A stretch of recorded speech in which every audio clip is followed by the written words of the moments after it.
კითხე, კაცო, ბინძანდებათ ხო, ბიზეთ ხო?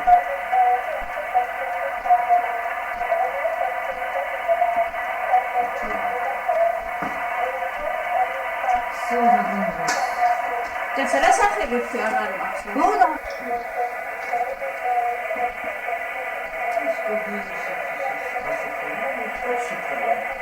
ესა რამდენი რიცხვია? 17. მაგათ.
უნელებს ხო ვერ გადაგვაღებინებთ.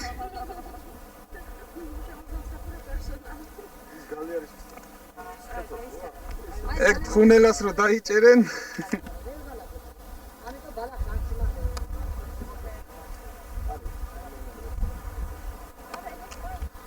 და ამითი დღე და ღამე, ესე იგი, ღამის 3 საათზე, 0 საათზე მოვა, ღამის 3 საათზე მოვა, მე დილის 6 საათზე მოვა, ხო? ხოლო 3 საათში ეს ნიშანი, იმის მანიშნებელია, რომ ის დაკვირვებელი ღამე იყო დაკვირვებაზე. ეს გამოიჭერს.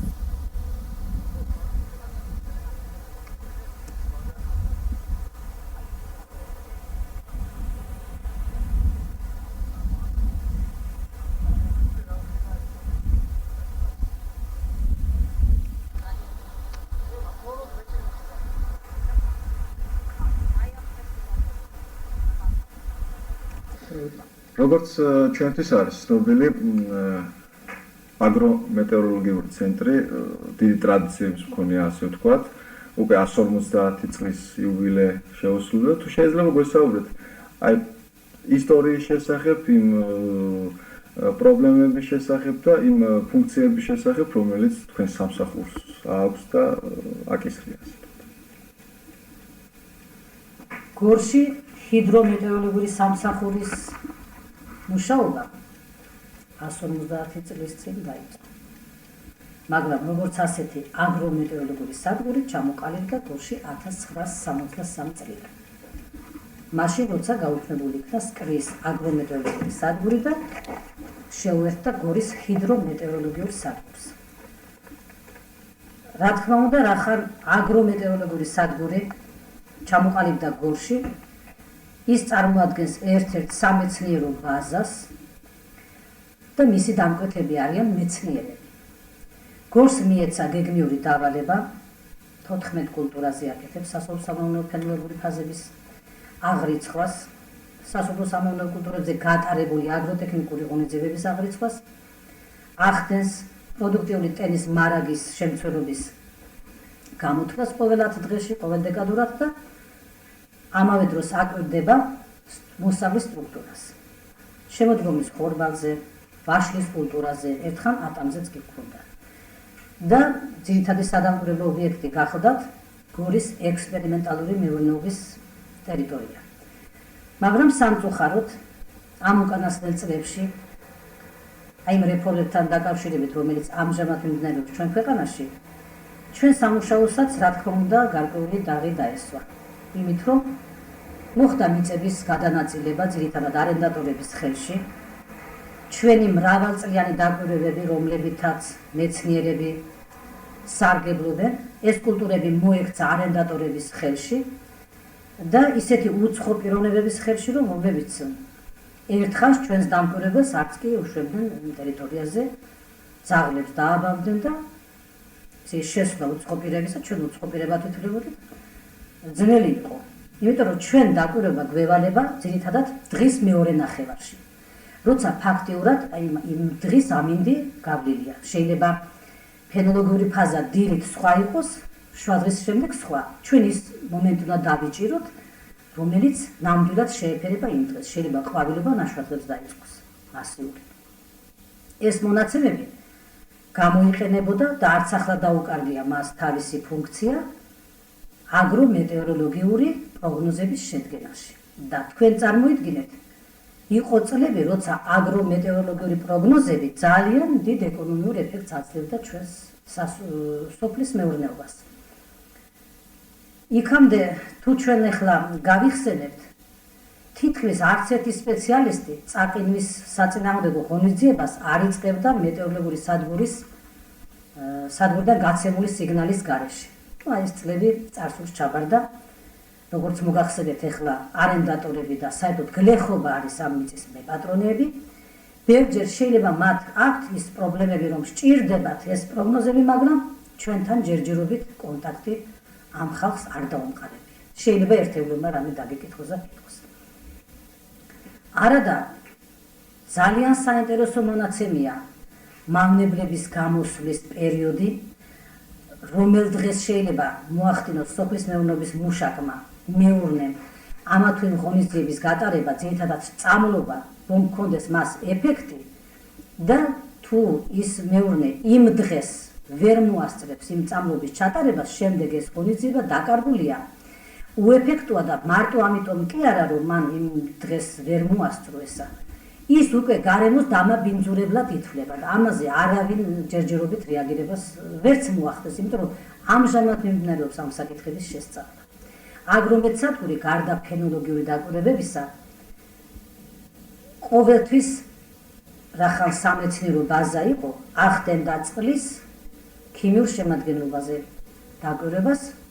მართალია აქ არა გვაქვს ჩვენ ეს ლაბორატორია, მაგრამ ჰიდრომეტცემს გააჩნიეს ძლიერი ლაბორატორია, ჩვენ გრუნტის წყლის მონაცემს, ჩვეულებრივ მდინარის წყლის მონაცემს, ნიადაგის ანალიზებს, რომლებიც აი წამლობების ჩატარებისა თუ სხვა პესტიციდების მოხმარების შემდგომ რამდენი რჩება ნიადაგში, რამდენი თქვათ აორთქდება თუ ატმოსფეროს შეერევა თუ სხვადასხვა კომპონენტებს ეძებდნენ ჩვენი სპეციალისტები.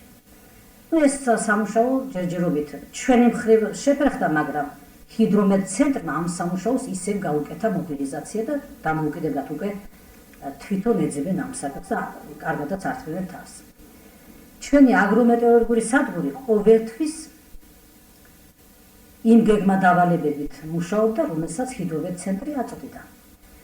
ეს დავალებები, რა თქმა უნდა, იმ დამკვეთების შემდეგ დგებოდა, რომლებიც მას ეყოლებოდა. ჩვენი სამუშაო მეტეოროლოგიური ხაზით მინდა ეხლა გავშიფრო, განა მარტო საინტერესოა, აუცილებელიც არის.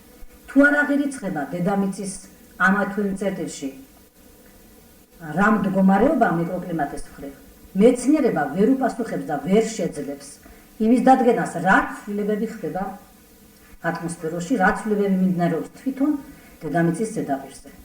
ჩვენ ბოლო დროს ხომ გავხდით იმის მოწმენი, რომ ხეების მასიურმა გაჩეხვამ თვითონ გორში როგორი დონის გვალვები გამოიწვია და არა მარტო გორში. როგორ შეცვალა მიკროკლიმატი, როგორი სიძლიერის ქარები გვაქვს ჩვენ დღეს. და ჩვენ ხო ისიც კი დავინახეთ, რომ უკვე ხარბორბალების რაოდენობა გაიზარდა. ეს გამოიწვია მიწის ზედაპირის გადახურებამ და შემდეგ იქ რა პროცესები მიდის, ახლა ამ წუთში ეს არ არის საინტერესო, მაგრამ ეს თავისი დარგის სპეციალისტებმა იციან და ჩვენ მხოლოდ მათი აღრიცხვა გვევალება. ჩვენი სადგური ყოველთვის რაც არსებობს აწარმოებდა დაკვირვებებს გარდა ამ ფენოლოგიური ფაზებისა, ყველა იმ მეტეოროლოგიურ ფაქტორებზე და ელემენტებზე, რომელიც ძირითადად მაფორმირებელია ამინდისა. ამ უკანასკნელ პერიოდში ბევრი რამ დაადგინა მეცნიერებამ გორის აგრომეტსადგურის ამ მრავალწლიანი დაკვირვებების მონაცემებით. მაგრამ ამ უკანასკნელ პერიოდში მიმდინარეობს ამჟამად მუშაობები და ჩვენ მხოლოდ ხმების დონეზე ვიცით, რომ ძალიან საინტერესო გახდა სამედიცინო მეტეოროლოგია. იმიტომ რომ ჩვენ საქმე გვაქვს ძირითადად ადამიანის საარსებო გარემოსთან. ჩვენ თუ სცენარის საარსებო გარემოს ვიკვლევთ, ყველაზე ძვირფასია ადამიანი, რომელიც სამწუხაროდ ბევრჯერ უგუნურად ზემოქმედებს ამ რესურსებზე და ამ რესურსების განადგურებით, გაჩანაგებით, მდინარეთა კალაპოტების მოუვლელობით ბევრ საფრთხეს უქმნის თვითონ ჩვენს ქალაქს და საკუთარ თავსაც. აი ახლა ძალიან საინტერესოა ის მონაცემი, რომ ძალიან უცხო პრეპარატების შემოტანა დაიწყეს. ჯერჯერობით არ არის ჩვენი მხრივაც და შესწავლილი. ცოტა რეფორმების ფაზაში ვართ სულ ყველანი და რა თქმა უნდა ისე დადგება ამის საკითხი მაღალ დონეზე და უკვე დაწყებულიც არის ეს სამუშაო. სახელმწიფო ამ ღონისძიებას პარალელურად ატარებს. რომ მეურნე, გლეხი, არენდატორი ძალიან ცუდად ეკიდება წყლის პრობლემას იმ მხრივ, რომ მას ძალიან აბინძურებს და ანაგვიანებს. ყველაზე ძლიერია შხამქიმიკატების მოხმარება. ყველაზე აი მოვითხოვთ პირდაპირ რომ ცოტა კულტურა ამაღლდეს ამ აგროტექნიკური ღონისძიებებისა. ზოგი გლეხისგან გაიგონებთ ალბათ რომ 8-ჯერ 12-ჯერ შეწამლეო ბაღიო. რა კაი საქმე გაუკეთებია თურმე. 12-ჯერ რატომ უნდა შეწამლოს იმან ბაღი? 12-ჯერ შეწამლეთ იმან რამდენი შხამქიმიკატი გამოაბნია ჩვენს ატმოსფეროში. ამის აღრიცხველი არავინ არ არის და არც არავინ არ უკრძალავს ამას გლეხს. გლეხი ცდილობს მოსავალი მიიღოს. აგრომეტეოროლოგების ძირითადი ამოცანაც ეს არის, რომ დაეხმაროს მეცნიერულად ისეთი ხერხები შეიმუშაოს, ისეთი მეთოდები იქნას და სხვათა შორის ისეთი შეფასება მიეცეს ყოველ აგრომეტეოროლოგიურ მონაცემებს, რომ ის იყოს დამხმარე იმ გლეხისთვის, მეურნისთვის და ჩვენ შეგვეძლოს თქმა, რომ დარაიონებული ჯიშები როგორი უპირატესობით სარგებლობენ და არა მარტო კონდიციური თესლი უნდა იყოს დათესილი სოფლის მეურნეობის მუშაკების მიერ. არამედ უნდა იყოს ანგარიში გაწეული კალენდარულ ვადებზე, მისი თესვის, დამუშავების, სადაც საშუალება არის მისი წყლის სისტემები ძალიან დაბალ დონეზეა მოგეხსენებათ. აი მიმდინარე წელი მაგალითად ძალზე საინტერესო წელია, იმით რომ თითქოს ერთი შეხედვით აი ვიღაცამ რო გადაავლოს თვალი იტყვის რომ მაინდა-მაინც არაფრით განსხვავდებოდა ეს გაზაფხული პირიქით ნალექებიც იყო, მაგრამ ბიოლოგიურად ისეთი მდგომარეობაში იყო ერთწლიანი კულტურების განსაკუთრებით შემოდგომის ხობა, რომ ჩვენი ამდენი ფართობები დარჩა მცირე მოსავლე, ვინც დათესა ხორბალი იმდენიც ვერ აიღო და ის მონაცემები, რომლებმაც მიიღო მონაწილეობა და რა ცვლილებებიც მოხდა ამ დროს ატმოსფეროში, ეს ამჟამად დამუშავებაშია და მეცნიერები გამოიტანებენ დასკვნას და ურჩევენ შემდეგ სოფლის მეურნეობის მუშაკებს როგორ მოიქცნენ. ეს ძალიან საინტერესო ფაქტორია პური ჩვენი არსობისა და ჩვენ თუ და საერთოდ მეურნე ვერ მოიწევს იმ პროდუქციას თუ მეხილეობაში წაყინვა წაართმევს მთელი წლის მოსავალს ფოთლებისთვის ხომ არ უნდა მას ბაღი თუ ხორბალ მარცვალს ვერ მიიღებს რა თუნდა ის მოსავალი ჩვენ ჭარხალზე ისიც კი ვქონდა დაკვირვების მონაცემები რომ გლეხი წავდა მას სექტემბრის თვეში რომ ძირხვენა დაუმსხვილდეს რომ მაშინ როცა შაქრის დაგროვება მიდიოდა მაშინ და მაშინ სხვა მას არ უნდოდა ჩვენ ბევრი სიკეთეს ვაკეთებდით ამ რეკომენდაციებით და ამას სხვათა შორის ფულადი სახსრებით გამოვხატავდით ჩვენ ამის მონაცემები გვაქვს ასლებით შენახული და ბევრი სასიკეთო საქმე იყო წინა წლებში გაკეთებული ეხლა ამჟამად გორის აგრომეტეოროლოგიური სადგური ჰქვია მაგრამ მაშინ მეორე ძირითადი სამუშაო მეტეოროლოგიური საკითხებია ამ მეტეოროლოგიურ საკითხებზე მეტეოროლოგიის სპეციალისტები ემსახურებიან და აქ შემოსული უბრალო ადამიანი რომელიც გარედან შემოვიდა უცებ ვერ დაждდება და მუშაობას ვერ დაიწყებს იმიტომ რომ მარტო ის რომ მან ათვლა იცოდეს თერმომეტრებისა და თქვათ იმ ხელსაწყოებისა რომელთაც ჩვენ ვსარგებლობთ ეს არ არის მარტო აქ მან ალღოც უნდა ჰქონდეს ღრუბლების გამოცნობა ზუსტად უნდა იცოდეს მან უნდა იცოდეს პერიოდული დაკვირვებები ზაფხულში სხვა დაკვირვება არის ზამთარში სხვა დაკვირვება არის სხვა ხელსაწყოებია და წამებში წუთებში აღრიცხული ეს ყველა ატმოსფერული მოვლენა მან უნდა დაშიფროს და სასწრაფოდ გადაიტანოს და მიაწოდოს ჰიდრომეტ ცენტრს ამიტომ მას სპეციალისტი სჭირდება და ეს სპეციალისტები ახალგაზრდობა სამწუხაროდ დაბალი ხელფასის გამო ამ დარგში არ იჩენენ დაინტერესებას ყოველ შემთხვევაში ეს სამსახური არის დღეღამიანი სამსახური ერთი წუთით არ ჩერდება ამ სამსახურში მუშაობა ყოველი წამი წუთი რაც ძიმე პერიოდიც არ უნდა იყოს ჩვენთან აღრიცხული და დაფიქსირებულია შენარჩუნებულია სრულად ყველაფერი რაც კი საერთოდ სადგურს გააჩნდა და რა თქმა უნდა ახლა პრობლემების წინაშე ვართ იმით რომ მთელი 10 წელიწადია ვერაფერი შევიძინეთ რაც ქონდა ინვენტარი ეს არ ამკითხე ხალხმა დაგვიმტრია მოდიოდნენ ესე იგი ახალგაზრდობა დარაზმული იმის რომ დაემტრიათ ეს თერმომეტრი ვერ წესავდა ამას ვერც დამკვირვებელი და ვერც დამხმარე ღამე უკუნეთში როცა მთელი ქალაქს არ ქონდა ელექტროენერგია ვერანი ვერ დაინახავდა 50 მეტრის დაშორებით ვინ რას აკეთებდა ერთხელ დამკვირვებელი ჩავიდა და ლენტები დახეული დახვდა ბარაბნები ჩამოყრილი დახვდა თვითწერებისა და ყველა თერმომეტრი აკრებილი დახვდა კინაღამ გაგიჟდა ხალი ხონდა დაალაგოს ახალი თერმომეტრი ხონდა მიაღწიოს იმ თერმომეტრებმა მე მონაცემს რომ გადაიცეს ძალიან ბევრი სანერვიულო და ძალიან შიშის ქვეშ გაატარეს აქ მომუშავეებმა ეს წლები როცა სანთლით იჯდა დამკვირვებელი და ამ დღეღამე ატმოსფერული მოვლენებს მაინც აღრიცხავდა და არ ჩაუშლია მუშაობა ვიღაცები სამეშლეთ იყენებდნენ და იარაღს ესროდნენ ტყვია თავზე გადაუვარა და ოთახში დაეცა მე შენახული მაქვს ის ტყვია სულ დაცხრილია მთელი შენობა წიხლებით რამდენჯერ დამუტრიეს კადები ღობი არ გარდაგვიჩერეს უნიკალური ხელსაწყოები რომელიც ჩვენს ქვეყანაში არ მზადდება ეს ხელსაწყოები დაგვიმტრიეს რა თქმა უნდა ჩვენი თვალთახედვის მიღმა მოხდა ეს და ღამის საათებში ისეთ რომ ვერ გახვალ შიშით ვერ გახვალ რო დაინახავ ხმაურს ძაღლები გვყავს მაგრამ ვერ გავა იქა იმიტომ რომ დამკვირვებელი გინდაც კაცი იყოს გინდა კაცი ეგ ხომ უიარაღოთ წისეს დამკვირვებელი მას ყველა დანარჩენი რაც ჭირეს არის ძირითადი მისი მომსახურე ტელეფონი და რადიოკავშირი სხვათა შორის ამ წლებში როცა ჩვენ ასეთი ტრამბები მივიღეთ საგანგებო სიტუაციების სამმართველო შეიქმნა და აგვიხსნეს რომ ჩვენ დაგეხმარებით თქვენო და ჩვენ დღემდე დიდი იმედი გვაქვს ამ სამსახურებისა რომ ღმერთმა დაგვიფაროს და ანალოგიური არ გამეორებულა ჯერ მაგრამ რამე იყოს ჩვენ ნომერი მოგცეს მაგრამ სასწრაფოდ გავაგებინეთ და ჩვენ რეაგირებას რაღაცას მოვახდეთ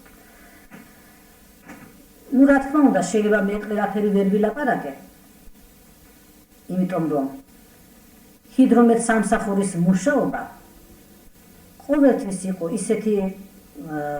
ისეთი ვითარების ქვეშ მივიდნენ რომ სამუშაო ეს უბრალო ადამიანს მაინდამაინც არ აინტერესებდა და ამიტომ ხალხის მასა გაუთვით სტომიერებელია თუ თვითონ არ დაინტერესდა ან საკურსო თემა არ შეექმნა დასამუშავებელი ან რაიმე საკითხი ოფიციალურად არ გაქვს მას არ აინტერესებს ის არ მოდის ჩვენამდე თუ წაკინა იქნება შეიძლება მაშინ გითხრას რომ როგორ მოვიქცე თორემ დანარჩენი მასას ჩვენ არ ვაინტერესებთ ჩვენ ვართ ძირითადად როგორც აღნიშნეთ სამეცნიერო დაწესებულება და დასაყრდენი ბაზა და აგრომეტ სადგურს აქვს როგორც მოგახსენეთ შეკვეთებით ის გეგმა რომელიც ჩვენ რესპუბლიკას ესაჭიროება და ჩვენს მეცნიერებას ესაჭიროება ეხლა ჩვენ გვეუბნებიან რომ ბევრი ისეთი კომპონენტი უნდა აღირიცხოს ატმოსფეროში რომელიცაც ჩვენ ჯერ დაკვირვება არ გვქონია ჩვენ ამ ხელსაწყოებს უკვე შეძენა მიმდინარეობს დაგიმონტაჟებთ და ჩვენი დამკვირვებლები გადამზადდებიან თუ საჭირო იქნება და იმ დაკვირვებებსაც ჩაატარებენ, რომელიც მოითხოვა ცხოვრებამ და სჭირდება ჩვენ დონეს. ნეტად ჩვენ 150 წლის კი არა, უფრო ადრინდელი მონაცემიც მოგვცა, რომ ვიცოდეთ როგორი იყო კლიმატი და საითკენ წავიდა ეს კლიმატური მონაცემები. თუ ჩვენ გადავავლებთ თვალს ჩვენი ამდენი წლის მუშაობას, აქედან რას ჩანს იცით? ისაც ჩანს, რომ ბევრ კარგ სპეციალისტს გაუვლია აქ თავისი ძვირფასი წლები დაუხარჯია მეცნიერებისათვის, დაუწერია წიგნები, დაუტოვებია მომავალი თაობისათვის. ერთ-ერთი სადგურის უფროსი ყოფილი ბატონი ივანე აივაზიშვილი, ამჟამად აკადემიკოსი გახლავთ, თავისი მუშაობის პერიოდში აღნიშნავს, რომ როცა სადგური 100 წლის გახდა, გორის მაშინდელმა ხელმძღვანელობამ მას 100 წლის თავის აღსანიშნავად ახალი შენობა აუგეს. და ის შენობა ეხლაც დგას, ნახევრად დანგრეულია, მაგრამ ეს იმდენად სასიხარულო იყო თვით ჰიდრომეტცენტრისათვის, რომ რაიონმა ამხელა სასიკეთო საქმე გაუკეთა ამ სამეცნიერო დაწესებულებას. ჩვენ ძალიან მადლობლები ვართ იმისთვის, რომ ახალი შენობა აგვიგეს და ბოლოს და ბოლოს ვეღესეთ დამოუკიდებელ ტერიტორიას. ეს ჩვენ სამმართველოს ძალიან ახარებდა, რომ ისევე მივაღწიეთ იმ რეფორმების შემდეგ, რომ რაღაც გადაადგილებები მოხდა, რომ ისევ დამოუკიდებელი შენობა მოგვეცა, მაგრამ დამოუკიდებელმა შენობამ ჩვენ დაგვაყენა პრობლემების წინაშე. არ შეიძლება მეტეოსადგურს, ჰიდრომეტსადგურს, გნებავთ აგრომეტსადგური და საერთოდ მეტეოროლოგებს არ ქონდეს ელექტროენერგია. არაფრით არ შეიძლება. იმიტომ რომ ესენი ხომ იმ სიტუაციებს აღრიცხავენ და სასწრაფოდ აცნობებენ ცენტრს, საქართველოს გულს, რომელიც შეიძლება დამანგრეველი იყოს თავისი მოქმედებით. წყალდიდობა თუ იქნება თავისი მოქმედების ზონა, ჩვენ უკვე ბევრჯერ ვნახეთ და მის მოწმე გავხდეთ, რა ზარალს ახდენს. ხომ ეს ხომ ჭირდება ჩვენი მხრივაც იყოს მიწოდებული. იმიტომ რომ ჩვენ ვართ ერთადერთი, ვინც ამიდის ფაქტორების მიერ გამოწვეული ზარალი იქნება თუ რაც მოხდება ამ რაიონში, ვაცნობოთ ჩვენს ჰიდრომეტსის, ჩვენი სამუშაო გეგმაც არის. მართალია ამ ფაქტორებს ამ ტერიტორიაზე შეიძლება ადგილი არ ქონდეს, მაგრამ ჩვენ კომპეტენტური პიროვნებების დაკითხვით ჩვენ აღვადგეთ ლოკალურად მოუზომავთ, ნახავთ რამდენიმე დღის შემდეგ, ერთი დღის შემდეგ მაინც გნებავთ მივალი ადგილი იყოს და ლოკალიზებულად წერთ იმ ცნობას, რომ ამ და ამ მეტეო მოვლენამ რა ზარალი და რა გამოიწვია. ეს შემდგომისთვის სჭირდებათ. შემდგომისთვის რომ გამოიყენონ თუ მდინარეთა დონის ამაღლებებს ხიდების მშენებლობისთვის გამოიყენებენ.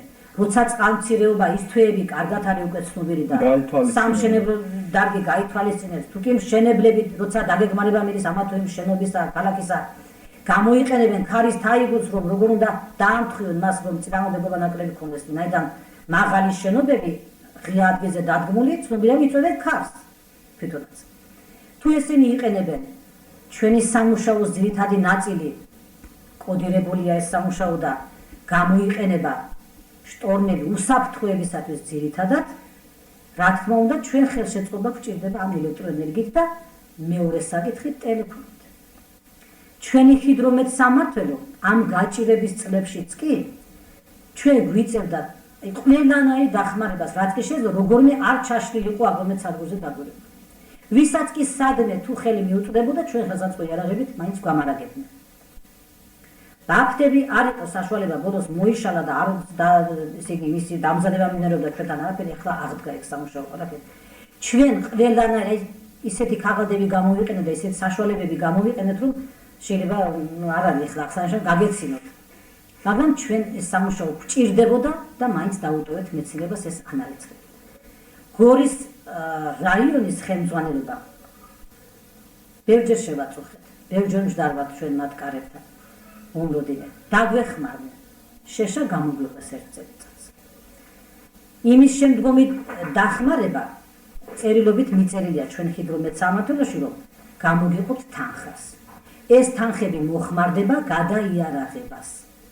აი იმ უნიკალური ხელსაწყოების შეძენას, რომელიც უფრო ზუსტ მონაცემს მისცემს ჩვენს მეცნიერებას, რომელიც ასე საჭიროა, ვინაიდან როგორც მოგახსენეთ, ესე იგი ამის გარეშე არ შეიძლება ცხოვრება. ეს კლიმატური პირობები, რომელიც ძირითადად ადამიანებზე ამ ბოლო დროს ძალიან გარდა ფსიქოლოგიური მდგომარეობისა ბევრნაირ გავლენას ახდენს და სამედიცინო მეტეოროლოგია ეხლა ძალიან პერსპექტიულად ვითარდება და დიდი იმაშია განვითარების და გამოკვლევის საკითხად.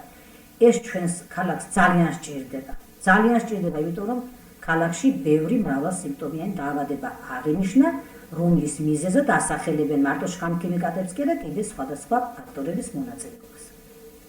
რა თქმა უნდა, ამაში ესე იგი ჩვენი სადგურის მონაცემებიც გარკვეულ სიტყვასიტყვის და მიიღებს მონაწილეობას. ჩვენი საერთოდ რა სჭირდება მეტეოროლოგიური სამსახურის არსებობას?